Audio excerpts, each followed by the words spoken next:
think. No, she's not. I am. In this aspect, because we're talking about self-care, you just got back from Barbados. Yes, yes. Yeah, you out there doing your thing, hanging out on the beach in Yeah. Barbados. So Real self-care. real self-care. So Yeah. what was one of the coolest things that you did out there in Barbados? What was some of the coolest things? Not answering a business call. Okay. That was the coolest thing I did. I didn't answer a business call. I didn't even take my business phone with me. I left a message. If you have a problem, please call 911. I didn't answer any emails. I did what I wanted to do. And so when Doug and I are going to have a conversation as we talk to you about self-care, but I want you to think about self-care a little differently probably than you thought about it in the past. And most of the time when we think about self-care, the first thing we think about is manicures and massages and all of those things. And all of those things are great, but those are moments of self-care. Self-care shouldn't just be a moment, it needs to be a lifestyle. And so when you make self-care a lifestyle, that means you have to look at self-care as, what do I do when it comes to self-care? I need to have boundaries. I need to have boundaries in every area of my life. And guess what boundaries include? Boundaries include the word no. Yep. If you have not incorporated no in your vocabulary, you are not using self-care. Yep. And I know sometimes as Christians, I guess I can talk to us as Christians because this is a CBO, we want to be like Paul. We want to be like, we want to be all things to all men that we might lead them to Christ. But notice he said, I become all things to all men. He did not say, I become all things to all men at all times. So there is a boundary in there in even becoming what people need. There's a time you need to be what people need, and there's a time you need to not be. You need to let somebody else be, or you need to let them figure it out. And so, we think about what would Jesus do? Jesus would rest.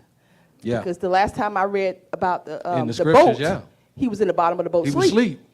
And I like to think he was on a pillow drooling. Because when they called him up and said, Master, don't you care that we die? He said, oh, you a little faith. I don't think he was like, oh, y'all don't have no faith. I think he was like, y'all done walk with me. Y'all done seen the miracles and you still ain't got no faith. He was upset. He was sleeping. He was resting. And so if Jesus was an example of rest, and our first example was the Father, in the beginning, the Bible said he worked 6 days and he did what on? He rested. I don't know why it is so hard for us to rest. We feel like we got to go. We feel like we got to do, and we don't take time to rest.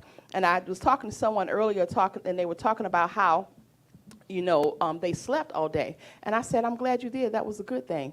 Because your body will tell you what it needs. And when you ignore it, it will take what it needs. So you have more power when you give time to giving your body what it needs, taking the rest, saying no, not being there for everybody, letting people handle their own things. And I think a lot of the times, this is a word I don't think people think about, codependency. Right. We do things, and people say all the time, I'm not codependent. Codependent doesn't have the definition that you think it has. Most people think I don't need anybody for anything. Codependency are people who will allow people to use them so that they can maintain the relationship.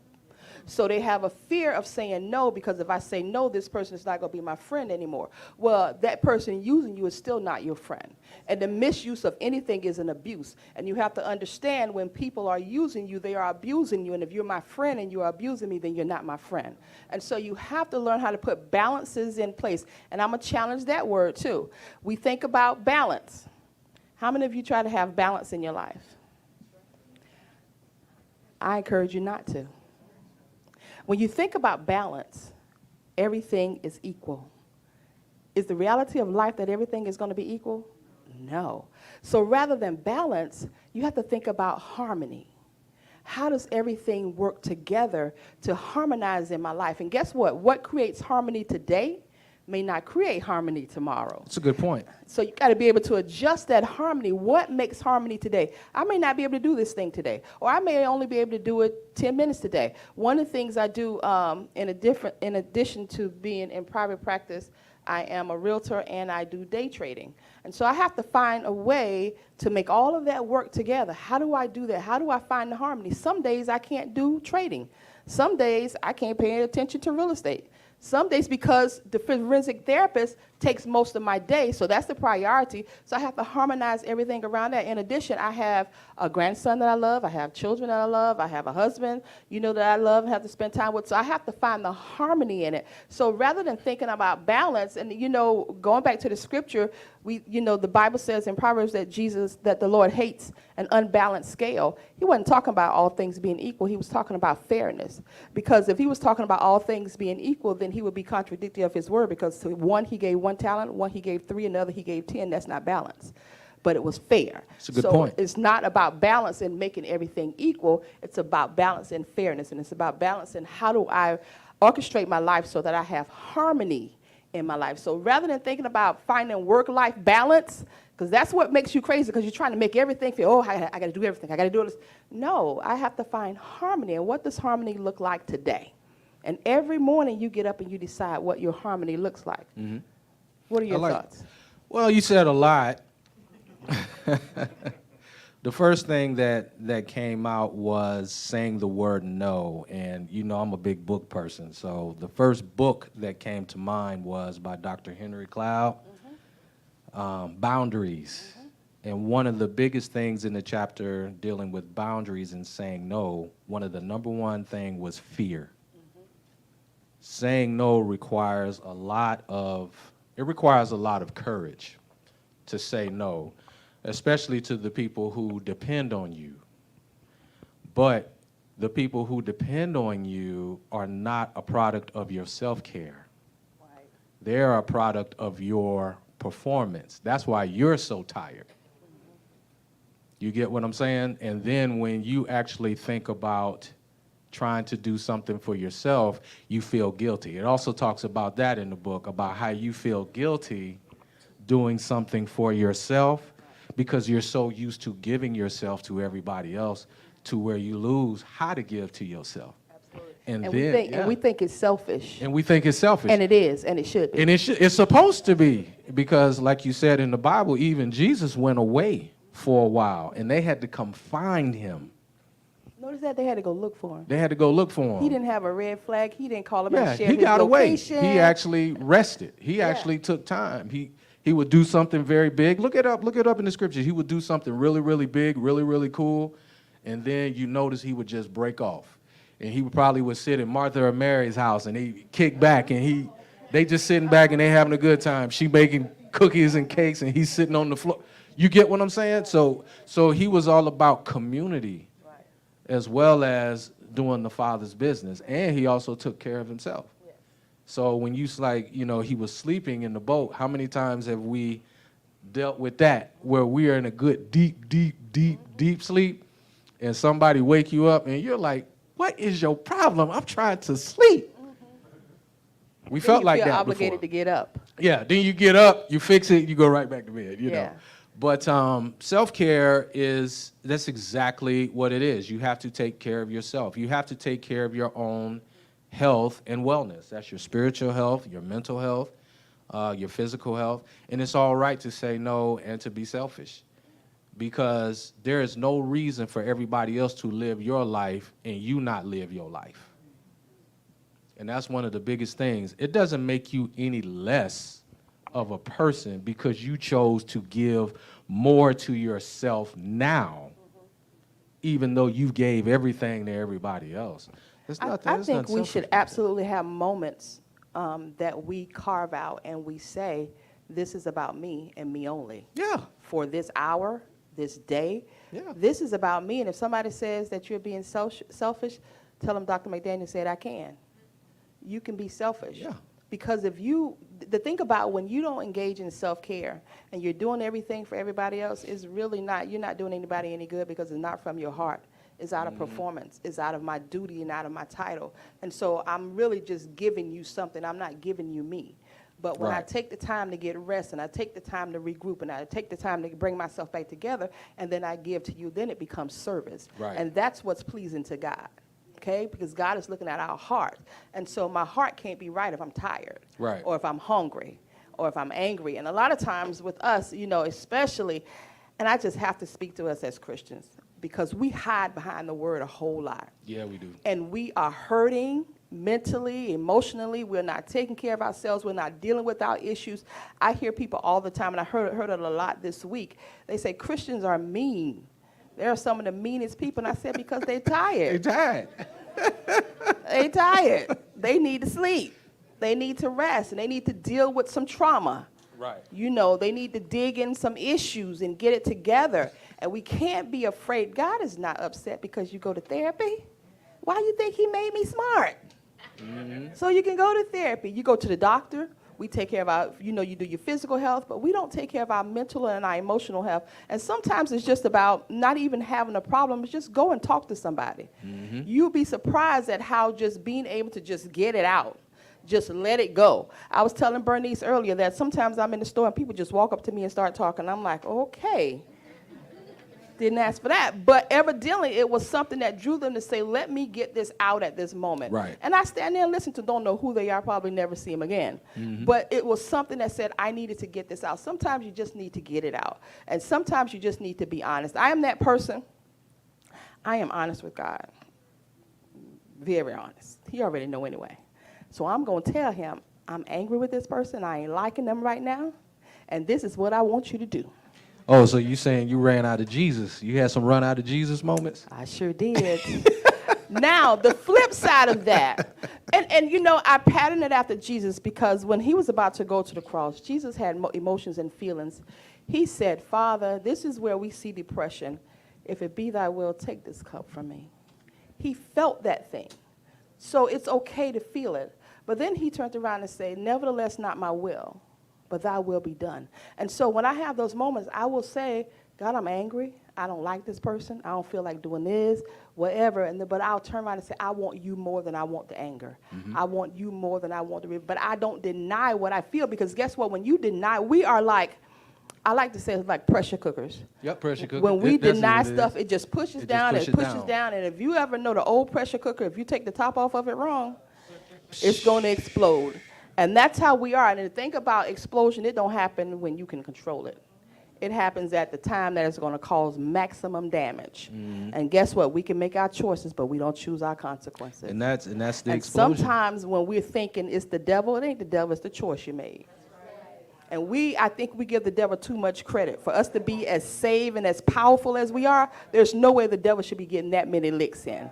That's about my choices. And so now I need to make different choices so I can have different outcomes. Mm-hmm. Okay? And so all of this flows into self-care. And what my goal tonight is to not make you not think about massages and pedicures and manicures, but think about it a little deeper than that. What is my lifestyle of self-care? What are the things I need to change? Guess what? Who are the people I need to cut off? Okay? There are some people that you're holding on to that you need to let go of. One of the things I do with my clients is I have them draw on a piece of paper. They'll draw 3 circles. So it's a small circle, then it's an outer circle, a middle circle, then it's an outer circle. And what I do is I have them think about the people in their life, and I want you to put these people where they are currently in your life. And so I pattern it after the Holy of Holies, after because you know you have the Holies of Holies, you have the inner court, and you have the outer court. Right. And so put people where you think they are. That Holies of Holies, notice it's a small space because it's not meant for everybody. And so you have to, sometimes we have people in our Holy of Holies that need to be all the way on the outer court. Sometimes you have people on the outer court, you need to bring them in, because that's the person that's going to help grow you. And so it's important for you to think about where people are in my life, and don't think in terms of relationship. Don't think because that's my mom or my dad or my sister or my brother. That might be your sister, but your sister might need to be on the outer court, because right now you're toxic. Right. And what you're causing for me is not helping my self-care. So you got to think, that's one thing I want you to think about this week. Think about the people in your life and where they are. Think about what they bring, how they impact your life. Are they growing your life, or are they hindering your life? And it's going to be up to you to make that change. It's going to be up to you to say, you know what, I can't be codependent on what I think this relationship is doing for me, because it's not doing anything. It's hurting me. And so for this season, it may be 6 months, it may be a year, it may be forever, but for me to get what I need, I'm going to have to move you out. And I can't be afraid to do that. I think that's a good point. I also think of another book, because you know I'm a bookie. Mm-hmm. There's a book called The Art of Doing Nothing, Resisting the Attention Economy. And some people, when they say they're bored, that's just the brain saying it's time to just stop. But we're like, we're bored. There's nothing to do. Good. That means it's time for a pause. And if the brain can tell you that there's nothing to do, then why can't you tell you it's time to take a pause? There's one thing that we also do in some of our sessions. One of the things that I do with the men, with the black men, one of the first questions I ask them is, who told you that the world is on your shoulders? I'm like, where did you get that from as a black man? And I can sit and talk with him. I'm like, now you're talking to another black man now. Who told you that the fate of the whole black community is on your shoulder as a black man? No, it's not. And then it's a huge weight that drops. Because sometimes as men, when we talk about self-care, we get so caught up in what we do that we forget who we are. Because we're too busy with the Superman cape trying to save the world. Family, friends, spouse, kids, relatives, grandma, granddad. And then we have this standard that you're the black man, you're supposed to hold up the earth. Who told you? I didn't know you created it and you were strong enough to hold it up by yourself. Only one man, there's only one person who created it, it can hold it up. And the Bible says this is in his hand. Absolutely, because we judge people by performance. Thank you. Thank you. So when I talk to black men, it's a huge weight that falls off of them, and I tell them to take off the Superman cape and just be human. There's some things you can do and there's some things you can't. And there's some things you shouldn't be doing at this stage, contingent upon who it is. Some people might need your help more than others. But everybody, like you talking about the talents, everybody ain't got the same measure of talents. Everybody don't. So why are you stressing yourself out trying to save the world and you're losing yourself trying to do it? It doesn't make sense. So one of the things I do with the men, I have them write down feeding and filling. It's a little sheet. Write down all of the people who you feed, not physically, and all the people who fill you. And when you see a longer list of feeding versus filling, there's a gross imbalance. Something's out of harmony. So you're giving too much to too many, and you don't have enough for yourself. So when I ask them, what do you do? Like, what do you do to relax? What do you do to, enjoy yourself? A lot of times I don't hear that. A lot of times I hear a lot of activities, but it has kids with them. It has spouse with them. I'm like, no, what do you do? And then they flip it. They be like, well, what do you do? That's, guys, because now they're, there's a little bit of ego in therapy, when they're sitting on that couch and they're like, well, what do you do? I'm like, yeah, I'll tell you what I do. I'm like, I get up at 5 in the morning and I go train. And he was like, well, what type of training you do? I'm like, well, I do Brazilian jiu-jitsu twice a day. They're like, what's that? I'm like, oh, we're the people with the pajamas that roll around on the floor and grab your neck and grab your legs and twist it there.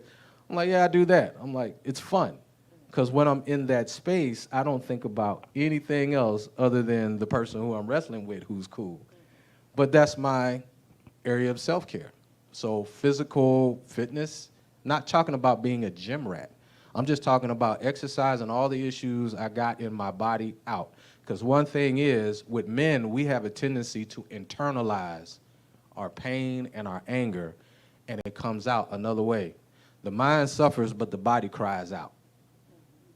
And that's where it comes out in our conversation. It comes out in our anger. It comes out in so many different things because we're too busy being everything to everybody and not being authentic with ourselves. That's where it comes off. So there is a book that actually talks about that. And brother Jason Wilson, he talks about Battle Cry. That's a real good book for men. Releasing emotional incarceration. He talks about that. So that's another book that I give to the men clients, is that one. He has another one called Cry Like a Man.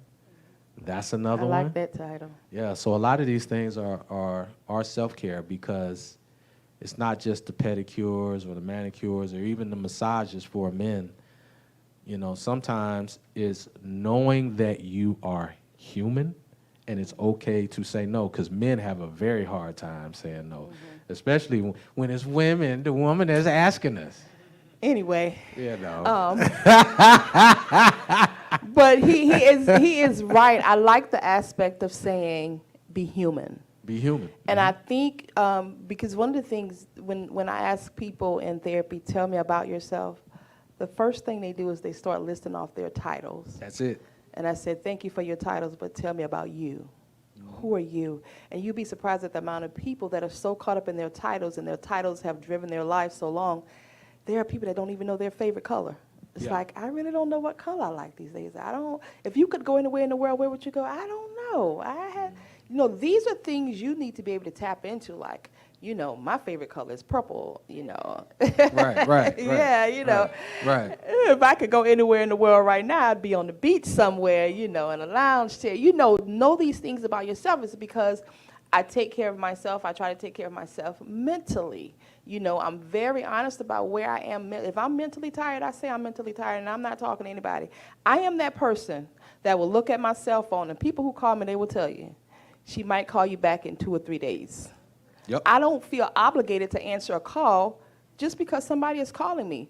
First of all, if it's that important, 911 going to get to you before I will anyway. Right. And so, second of all, if I'm in a space where I can't, and I'm not rude or mean or not, don't be there, but I understand, what's the word? Boundaries.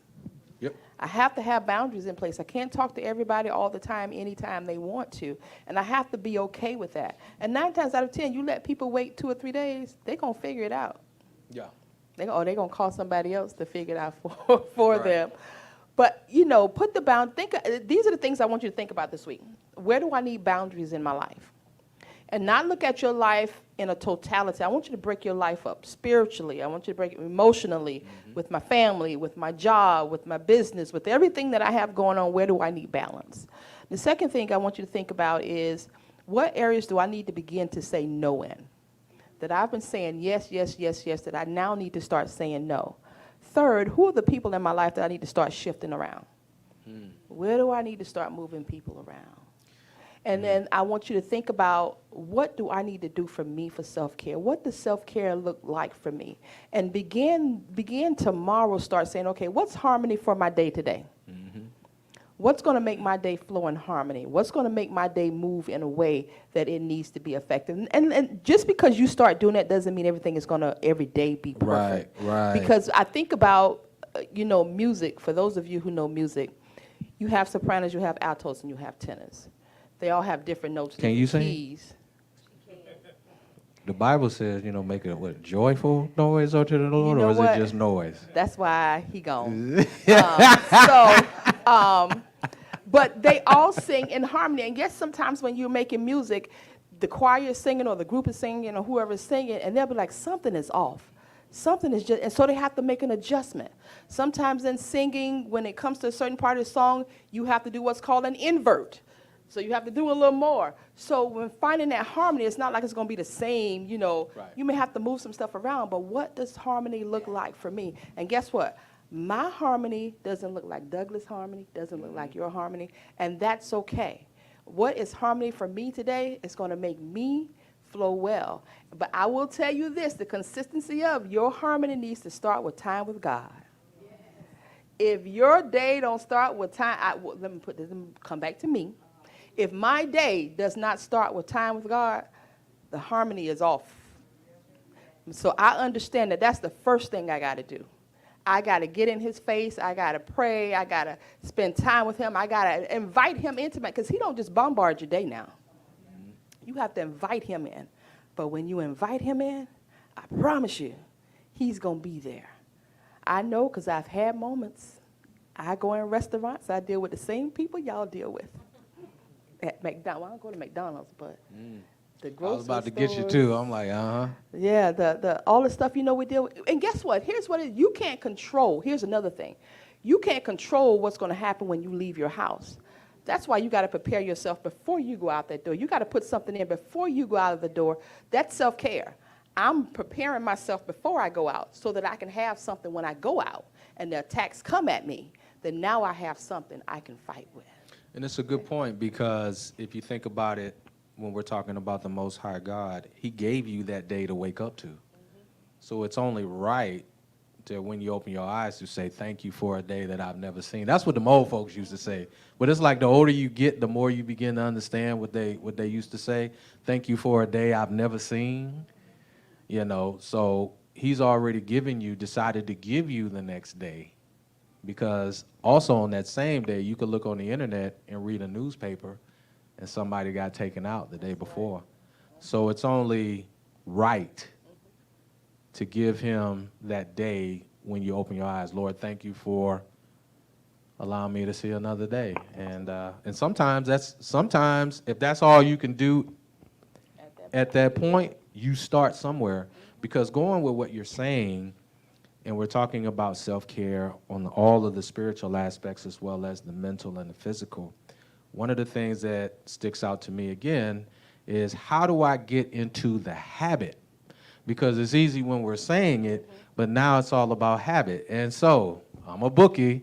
There is a book by James Clear called Atomic Habits. Very good book. It's a very, very good book that all of you should get. Because one of the most powerful things he says in that book is, we don't fall by the measure of our goal. We fall by the measure of our habits.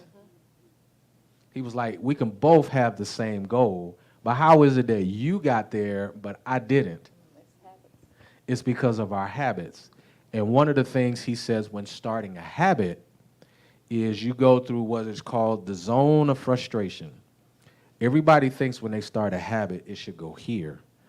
But the habit actually goes this way. It's called the zone of frustration, because you're actually changing a habit pattern and creating a new one.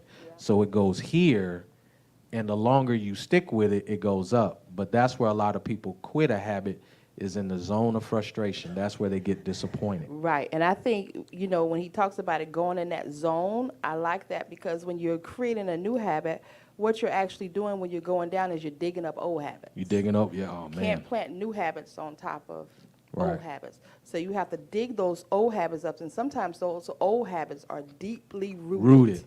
It's rooted in, this is what we've always done in our family. It's Right. rooted in what society said we should do. So those habits are rooted in a lot of things that we have to dig Right. up, so that we can, like plow. The Bible talks about plowing the fallow grounds. Yep. So that the seeds can be planted, the new habits can be planted. And then as you come up, you start to see those habits take form. And I will say this about starting a new habit: don't try to start today and be at Z tomorrow. It's not gonna work. Start today, take it A, B, B, C, C, and D. build that habit along. If you change one thing this week, you're starting. If you change one thing next week, now you got two things. My pastor always says success comes in pieces, not chunks. And so work the pieces. And I always believe that we discredit the pieces when they're small, but if you don't have the small pieces, you don't get to the big pieces. You just don't. For me to get to my car, I can, blink my eyes all day long, but I got to put one foot in front of the other and walk to that car. So it's the small steps that I have to take. And the final thing I'm going to say about self-care is evening self-care, or when you get off from work. I encourage you, when you leave work and you get home, never get out of your car and go straight in your house. Always take a moment to just detox, get rid of the frustration for the day, because I think of my home as my sanctuary. And I don't want to carry all of the junk from my day. The person who cut me off, the person that made me mad in the store. I don't want to carry all of that in the place that's supposed to be sacred for me, which is my home. So spend a few minutes in your car, get your mind together, detox, listen to something, play a game on your phone, do something to bring all of that down. And then when you go in your home, you have a better attitude, because guess what? When you take all of that stuff in your home, it's going to come out. And who do you take it out on? The people who you're closest to. And they haven't done anything to you. And the kids wonder why they ask for something to eat and you're yelling and screaming like, get out my face. I'm hungry. Right. What'd I do to you? So take time to take care of yourself. Take time to put things in place. Don't be afraid to say no. Don't be afraid to tell people you can't if you can't, you can't. Don't be afraid of losing relationships because you're taking care of yourself. Right. And I would also say, even if you can, sometimes it's wise to not. To not. Even though I can do it, I'm choosing not to do it. Yeah. Because it's going to take more out of me than it is of you. And a lot of times we get pulled into so many different directions, giving energy to something we didn't create. Yeah. I like that. I asked my son, this is the last thing, Bernice, I'm done. Mm-hmm. I asked my son, we were talking about something, I was asking him something about, what did I teach you about money, I think is what we were talking about. And one of the things he said, Mom, you taught us a lot of things. He said, but one thing I remember, you said just because you can doesn't mean you have to. Don't mean you have to. And so that can go in any part of your life. Just because I can doesn't mean I have to. So think about that in self-care. I hope this has been helpful and it gives you a different perspective on self-care. Thank you so much for listening. And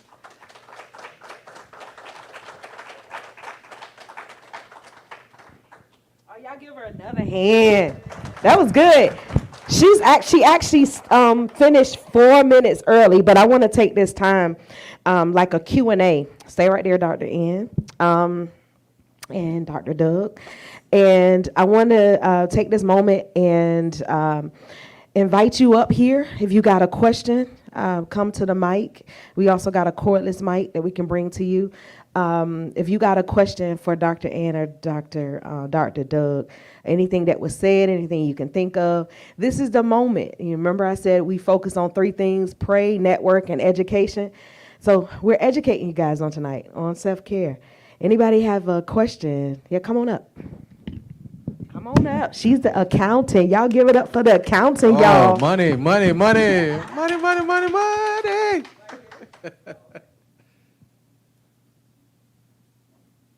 Hello, everyone. Okay, so I know that you said, you're a bookie, and I know you've read a lot of books as well, but you touched on something, but you didn't go deep into it. You touched on traditions and how most of our habits come from traditions, but Yeah. it could also be childhood trauma could also be Oh, yeah. a part of that as well as the habits that we create.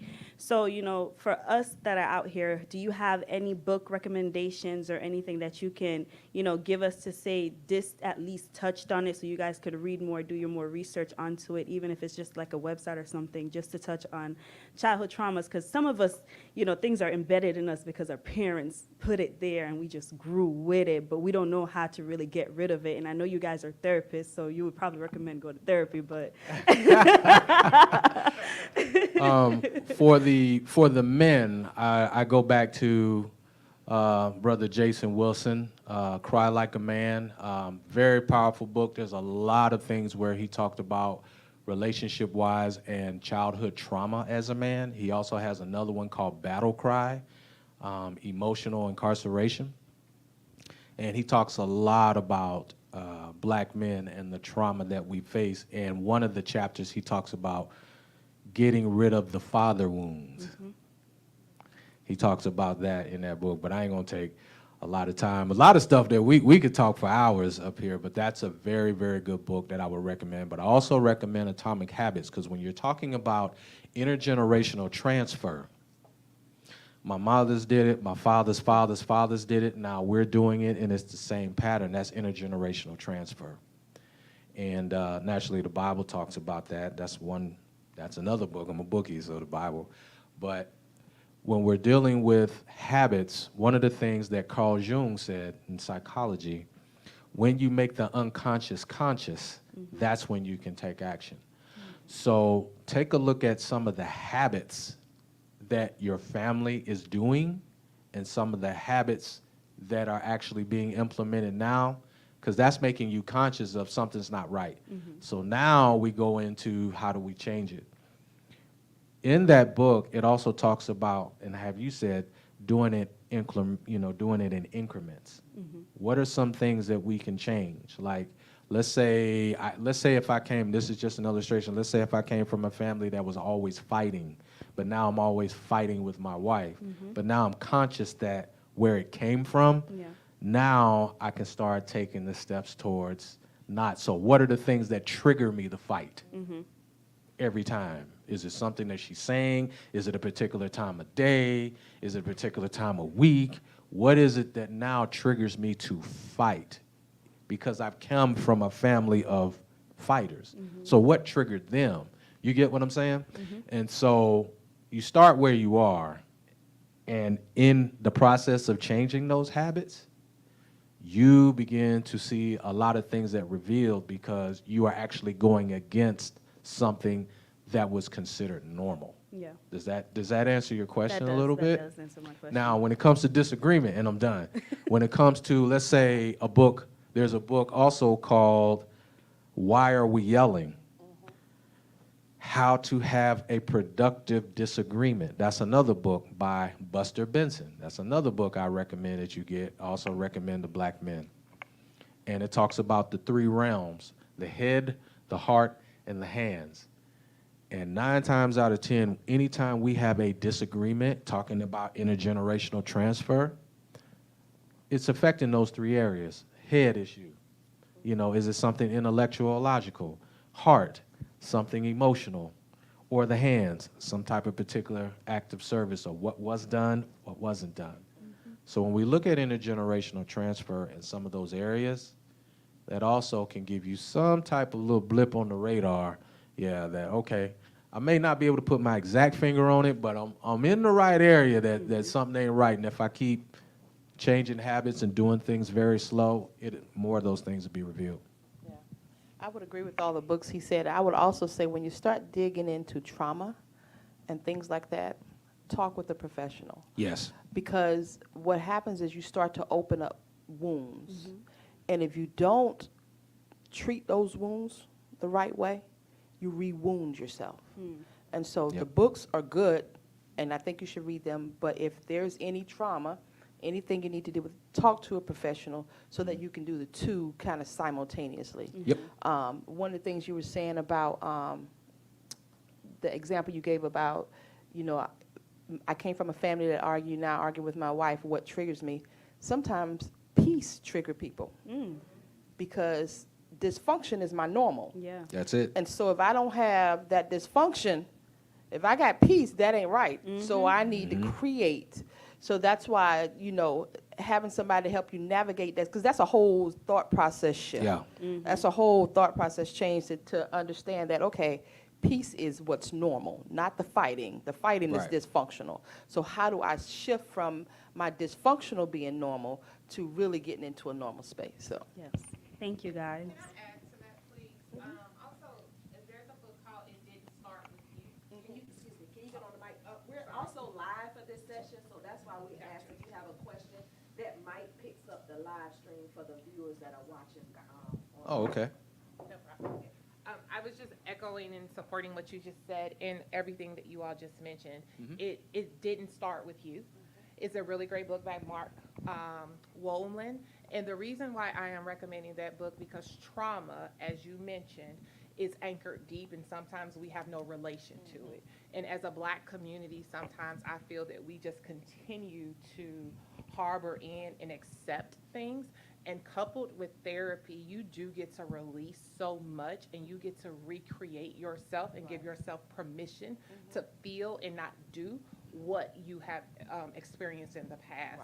So mental checkups are always necessary. Oh, most definitely. Most definitely. And but anchoring in why am I like this? Why am I wired? Does say sometimes it skips generations.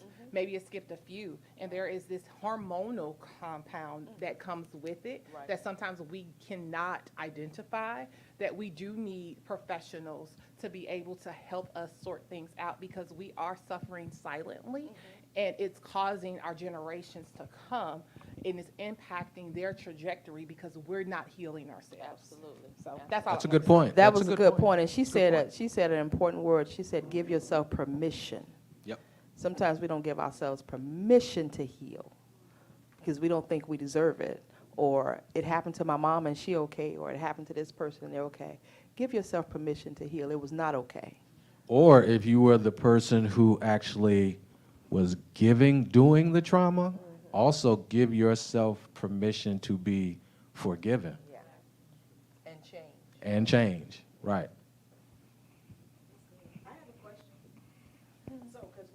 we're talking about ask the professional, and we're all Christians here, right? And a lot of us, we come from the Christian home or background that is abnormal to talk to a professional.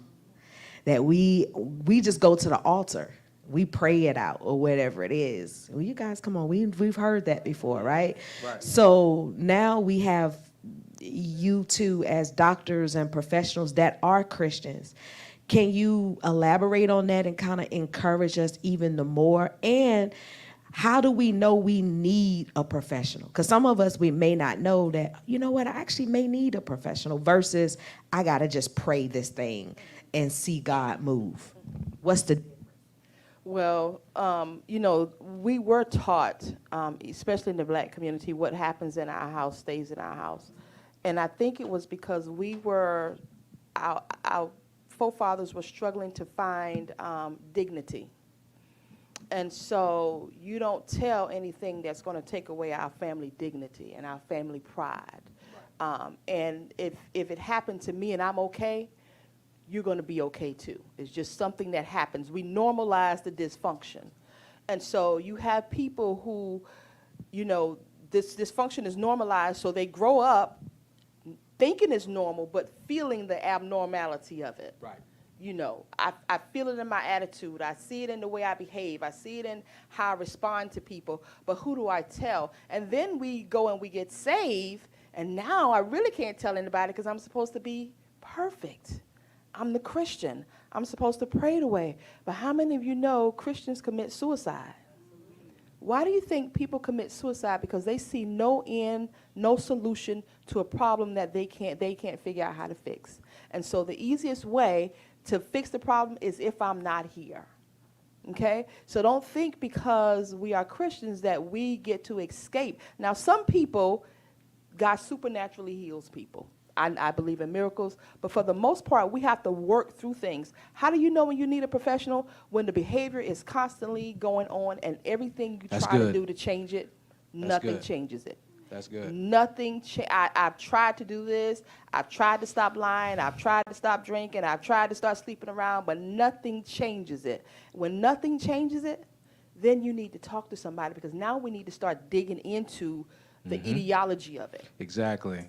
And one of the things I remember you taught me, because I always call her, she's the Jedi Master, I'm the Padawan, so I always use that analogy. Frequency, intensity, and duration. Those were the three things that I remember you teaching about therapy. How frequent is it?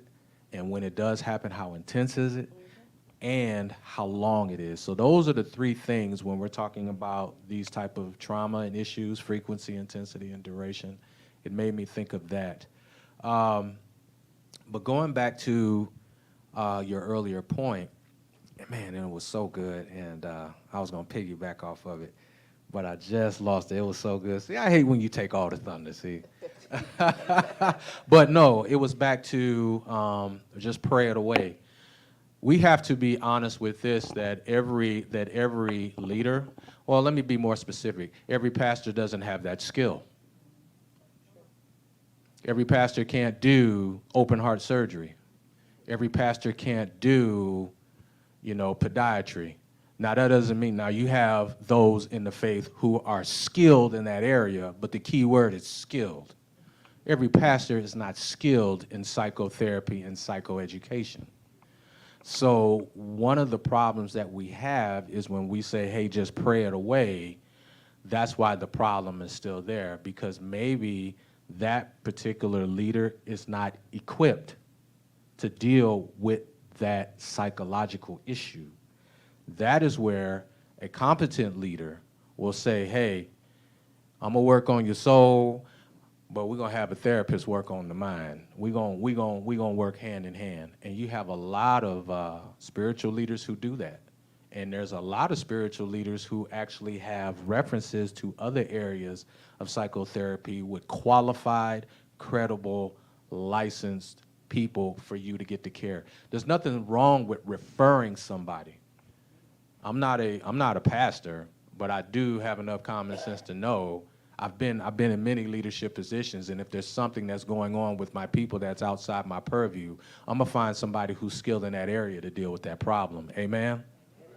So a lot of that is intergenerational transfer, and some of the things, tradition is good,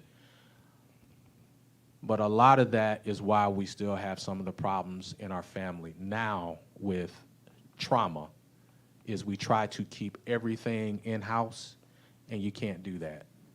That actually is destructive. Even the Bible says faith without works is dead. Faith without works is So- dead, and it also says, in all thy getting, Get understanding. get understanding. And then the Bible says wisdom is the principal thing. We're not wise in everything. And sometimes we look at our pastors as witch doctors more than as spiritual leaders. Sometimes we do that. I think as a culture, we've been trained to see the pastor because of the place and authority of the pastor. Right. We we should respect our leaders. There's Most nothing definitely. that say we don't respect them, but we have to respect their limitations. There it is. We have to respect, Their this limitations. is where they are. This is their limitation, Right. and I have to respect that, and I have to acknowledge that, and then be able to say, okay, well, let me go. Like, you can come to me and ask me something about psychology. I was talking to y'all tonight, and they were talking about analytic stuff. I was standing there looking from mouth to mouth. It's like, okay, that's not. They said one word. They said SPSS. Okay, now you Now talking. you I know. can Right, understand. right. But all of the other stuff I didn't. I had to Right. know my limitation. I wasn't gonna jump in that conversation talking about, no, I don't know what y'all. And I didn't. I said, I was like, I Right. don't know what y'all talking about. So you got to respect what people's limitations are, and yeah. find the person that can help you with that thing. Find the person that can help you navigate what you need to navigate and get through it. Yeah. And educate yourself, but don't educate yourself to the degree to where you think you're a specialist. You know how we use Google. Right. Dr. Google Dr. and Google. Dr. TikTok, nah. But there's nothing wrong with learning about trauma, getting information about trauma. But that doesn't mean you're a therapist that knows how to deal with the trauma. You have a little bit of general understanding. Like the Bible says, in all thy getting, get understanding. Now you should also understand that I need to go to a therapist to deal with the issue. Yep. Did that answer the question, though? Oh, okay.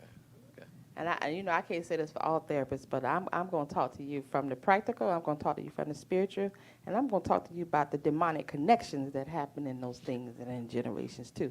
So when you're dealing with trauma, it's layered. It's layered. It's not just this simple thing you scrape off the table. It's layered, and you have to deal with all the layers. And one of the great psychologists or psychiatrists, Carl Jung, remember when he fell out with Sigmund Freud, is because he said there was a spiritual aspect to it.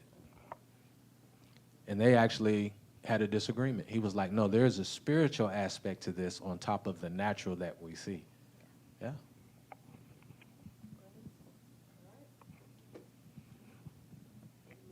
Any more questions?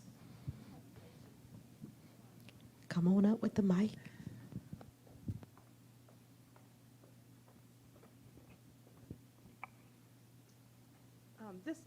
You make a very good point about pastors, not being qualified. Some things are out of their purview, and so I am a pastor, and I've come in contact with a lot of people that have had significant trauma. But what I find out is that I'm asking you, is there a resource for people that may not be able to afford going to a therapist? Because sometimes when you come in contact with people that have had a lot of trauma, they may not have the financial resources to say, hey, I can go to a therapist and go through therapy, but that they need that level of help. Right. So are there any resources out there for people that maybe may not be able to, financially afford a therapist? Well, there's a few online. I was also talking with Brother Khalid. You can also do some online therapy that doesn't cost you anything, like BetterHelp. There's some areas there. You can also look online. I think he had it was called the Black app, where it's all like black therapists. But I'll get you that information and I'll get it to Bernice so you can post it online in your live chat. But there are some things where you can continue to educate yourself when you don't have the money and you're really, really struggling. And in that research, I'll throw that in there too, where some of these therapists will do it on a sliding scale. Some of them do it, hey, what can you afford? We're trying to get you the care you need, so let's see what your budget is and we can work there. You have a lot of therapists that do that because they understand the need. Even when we're dealing with pastors are on the front line, and a lot of things that happen with our leaders is unfair because they put, like, again, so much weight on that pastor the way they don't even look at him as a pastor. They look at him as a pastor but don't look at him as a human being. And there's a book, I think it was Pastor Ricky Temple, he talked about that book, Burnout, about how leaders burn out. They can burn out, yeah. So it's very vital for our spiritual leaders who are on the front line to exercise self-care, because you are always getting the calls, going to the funerals and all of these other things, and the cares and the cries, and then you're casting out demons, you're laying hands, and that's a lot to take in for a person who's been called by God to stand in front of people and deal with a lot. And that is another reason why Jesus exercised self-care. Everybody was trying to grab hold of him. Remember the woman, he was like, who touched me? Virtue went out of me. So just by someone touching you, a lot can be taken out of you. So most definitely it's important for our spiritual leaders to exercise self-care. And going back to your question, if they work, if they have a job, a lot of the jobs, even if they don't have insurance, the jobs offer what's called an EAP, Employee Assistance Program. Employee assistance. And based on, now there are different EAPs, they're not all the same, but based on the EAPs, they can call their EAP where they will receive a certain amount of free sessions. And so they can start there. They can receive anywhere from 3 to 8 free sessions that they don't have to pay anything. So if they have a job, I would tell them to reach out to their human resources and ask about EAP. And EAP will give them a list of therapists that they are paneled with and all of that stuff. So, yeah. That's good to know. EAP, y'all. All right, anything else? Any other questions? Come on, y'all, this is what it's for. It's a moment. See, we don't get these questions or sessions in a normal church setting. So this is a time where we can actually talk and have those questions. Any questions? Comments? You did good. And let me say this to the pastors. What I would encourage you to do if you have the opportunity, if it's available in your church, it might be a good thing to start, you know how in churches we have different funds? You know, start people, if you can start people who are willing to donate to maybe the mental health fund.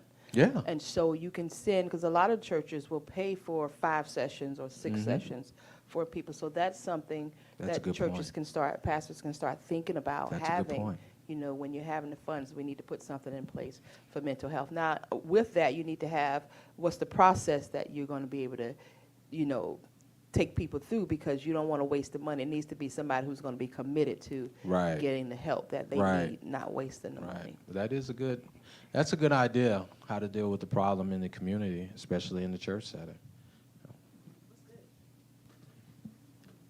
I had someone come on up. She had asked, I think you said the burnout? The author of the book, Burnout. Yeah, Pastor Ricky Temple, he has a collection of books. I was already a bookie, but he's like a super bookie. So one of the books he talked about, it was called Burnout. And no, he didn't write it. It's ones that he recommended, and we'll get it before you leave. But very, very good book. Anybody experienced burnout before? Anybody need a vacation?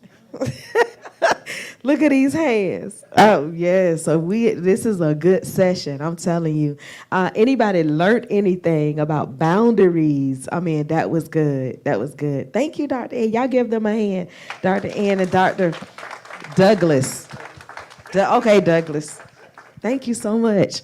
Y'all give them one more hand. Ooh, ooh, ooh, ooh. Great job, great job. So again, this is where, you could shut the live stream off now. This is where we just have